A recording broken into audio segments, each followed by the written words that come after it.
Welcome back to Streamline Entertainment. It is Marvin speaking. We're going to get into Pumpkin Spicer 001. Do go and subscribe to her, Lola. And it's just about the leaked message. Let's get straight into this. And I got off somebody who said that there's a post that Warren's put up, alright? And I just told her, and I put, just leave it with me. This is what she came back with. Hi Sharon, sorry, I'm just in work. I'm fuming about that. I'm literally fuming. I've just sent a message to Debbie to ring me. The thing is, you won't understand that, but Warren has no idea. Warren's not with Debbie and stuff, so he don't know who goes to the grave and who supports us and who doesn't. The fact he's wrote that, I'm livid myself. So just please bear with me a minute, because you'll get a public apology from him as well. So I said, please don't fall out with anyone, not on my behalf. I'm a big girl.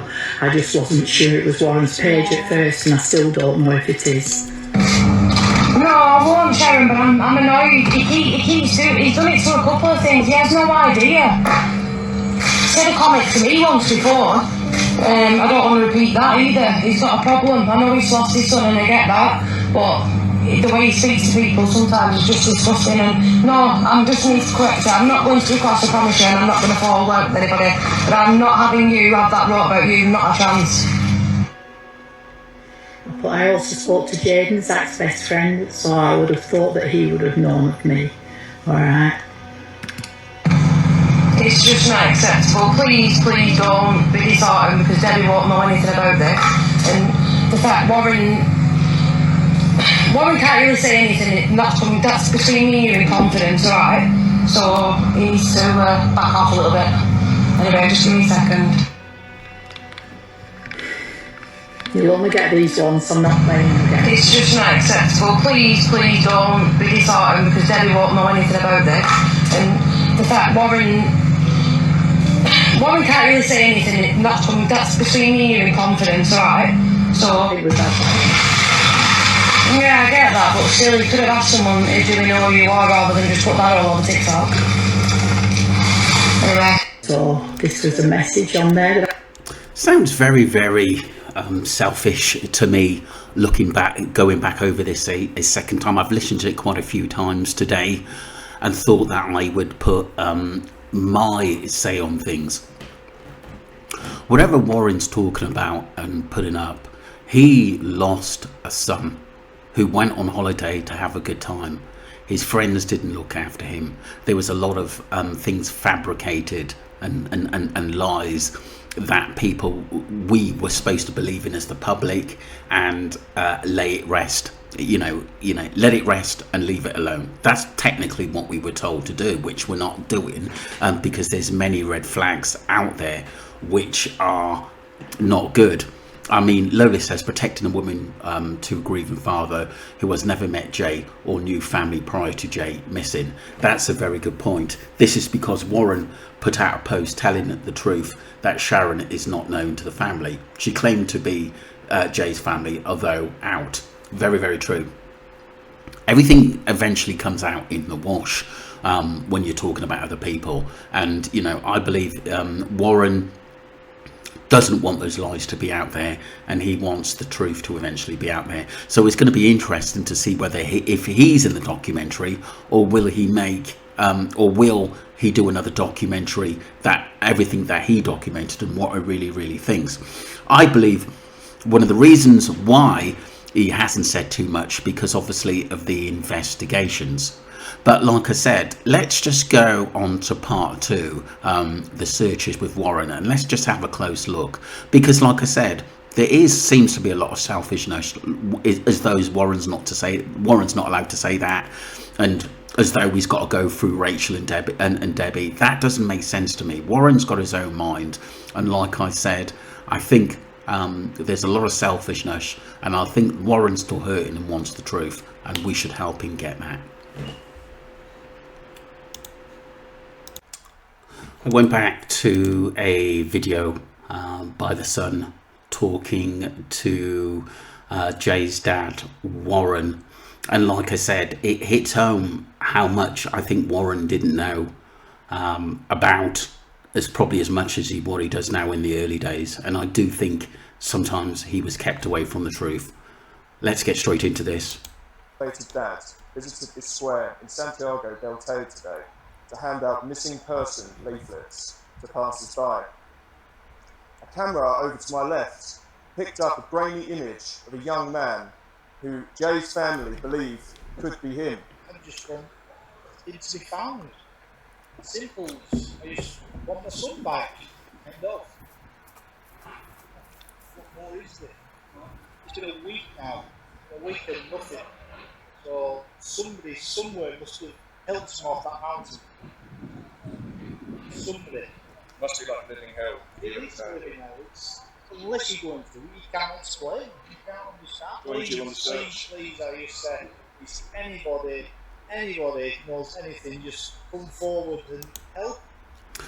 That was Warren Slater back on the 25th of 6th, 24, searching for Jay. And like I said, a lot of emotions and feeling hopeless in trying to find his son. So we know what it actually means to him. And when you see these basically podcasts coming up and, you know, a lot of laughing and joking and talking about other things, that's not serious. They're not really looking for justice for Jay Slater. I've been on this case 2 weeks in. I came back from holiday mid-June, realised this young man was missing. And as soon as I read some of the reports, I knew there were a lot of red flags and something in this case. And I've been talking about the Jay Slater case for months and months and months. And like I said, we will get justice for him, and we won't stop talking about the case or going on podcast, hoping that we'll get answers, because we'll never get answers there. And like I said, Warren and Debbie do deserve the truth. And I think one of the reasons, sometimes I think it's fear with Debbie, and I think also maybe they can't talk because of maybe police investigations, and maybe we'll see a little bit in documentaries after that, but I just don't think it will still tell us the truth and the pain that Jay suffered to his death. And I think it's a serious note. I really, really do. We'll move on to part 3, people. I'll do it part 3. Thank you. Welcome back to part 3. We're going to go back to a video which makes a lot of sense. This is Mariana on the 29th of the 8th, 2024. And she made some great points here. Let's get straight into this. Good morning, TikTok. I hope you're well and I hope your day is going as great as you. I've parked up before anyone wants to ask if I'm driving. I'm very much stationary. My hands are off the wheel. Let's talk about it. A lot of people have made these comments, and it's a very good point to consider. When it comes to Jay Slater, the boy that went missing in Tenerife on the 17th of June, why is it that his dad Warren hasn't done any interviews? Why is it that when in Tenerife, when they were confronted by the press, when they come out of the police station, why did Warren say it's all up to Debbie, she's in charge? I find it very odd because, yes, it does seem a little bit that basically Warren seemed isolated, or only basically with Zach and a few others of maybe that went out to actually help Warren, who were on with sides with him. What I thought is they were two sides of the family who were looking at the case through different lenses. This is what I saw, and it was plainly obvious as time goes by that probably Debbie and Warren didn't always agree on the same things, and I don't think Warren knew half that Debbie knew in the early days. I really, really don't. And I think that was probably one of the reasons why Lucy and Brandon weren't allowed into the wake, because I think probably Warren stopped that. the son has gone missing and the son has passed away, right? Surely the dad, I mean, everyone deals with their emotions differently, everyone deals with grief differently, I'm not making a point on that. But I'm finding it very odd why Debbie's doing all the speaking. Why wasn't it Debbie and Warren with the interview on the Sun interview? Why wasn't it them two in the interview? Why was the Sun there? Because the Sun had very odd body language anyway. The Sun comes across odd. But questions there. Why isn't Warren invited in these interviews? Is he invited? Has he declined the interviews? No one's going to know. But the GoFundMe is still up as well. I don't understand why the GoFundMe hasn't been deactivated now. Why is it still up? It doesn't make sense. Like I said before, this case has been very money motivated from the start. Very money motivated indeed. Have they got a record deal? Not a record deal. Have they got a deal with Condor Pictures, who are doing a documentary on this, a docu-film? The Condor Pictures is going to be taking this on, and they're going to make more money out of it. There's a lot of conspiracy going around at the moment, and a lot of people still don't think he's dead. I'm a little bit 50-50. I don't understand why you bring a body back that you haven't identified. I don't understand why you would hold a ceremony for a body that you don't actually have proof that you've seen it yourself. I understand he was heavily decomposed. However, surely for your own peace of mind, you'd want to know. There's a lot of questions. The case very much still hasn't been forgotten about. A lot of people are still asking questions. And these are my questions today. But feel free, drop down your questions. What do you think? What do you think's going on? Have a great day. That was Mariana back in August, late August. The problem we've got is that a lot of the questions we did ask for the people involved have never really been answered, and they've been fabricated or watered down, as we're seeing now on these podcasts and, you know, live show. We're getting nothing out of them. It's just rubbish, to be honest with you, at the end of the day, and no facts.